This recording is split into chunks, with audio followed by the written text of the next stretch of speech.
climate agreement. You've expressed great concern for refugees. Yes. How does the crisis of refugees, the worst since World War II, relate to climate?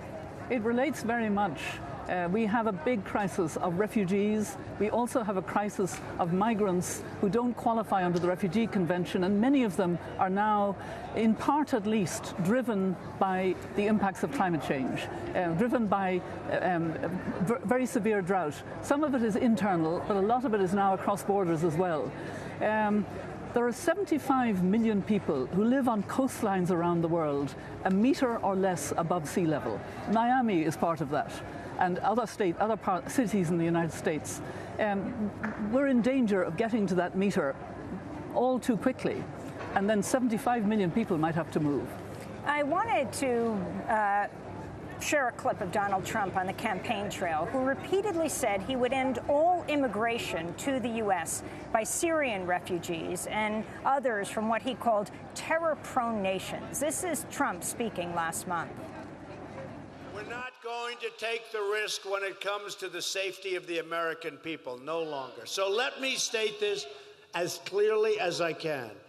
If I'm elected president, I am going to keep radical Islamic terrorists the hell out of our country. That is Donald Trump speaking last month. Earlier this year, President Robinson, you addressed the European Parliament in Brussels, where you suggested a comparison could be made between today and the Nazi era.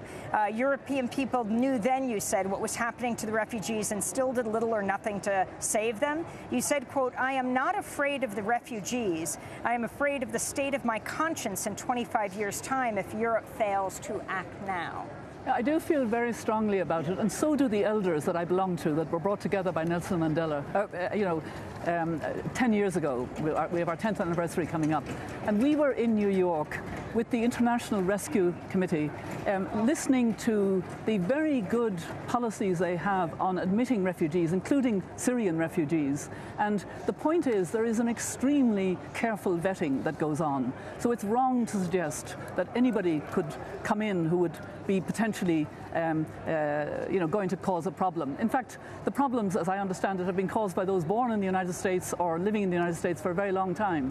And of course, we want to combat terrorism, but we have to understand the importance of fully supporting the Refugee Convention, but also all migrants have human rights. And that's the important message that we need to get across. This is Carl Higbie, a spokesman for the pro-Trump Great America PAC, defending a proposed registry for all Muslim immigrants by citing World War II Japanese internment camps. He spoke with Fox News' Megyn Kelly.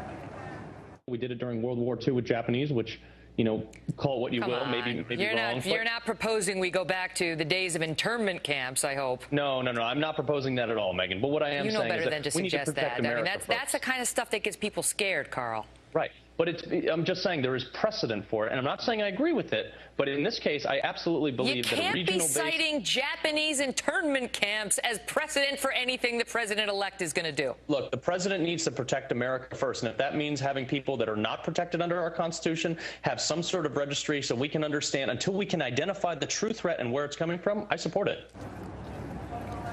Your response to this, former Irish President Mary Robinson. I've met quite a number of people here at this COP from Muslim countries, and they are quite scared. And Muslims living in the United States who are here at the COP, and they are very scared. Words matter, actually, and it's important not to somehow try to characterize as the other all Muslims.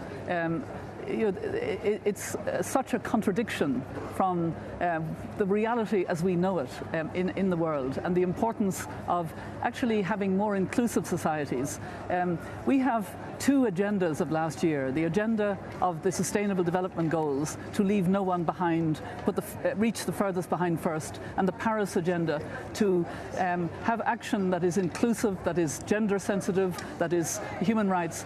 That is the agenda the world needs. We need a solidarity between peoples, not walls, not hatred, not words that create fear in other people. And it is possible to secure entirely the United States to the extent that any country can be secured, and not have these measures that put fear and actually divide people.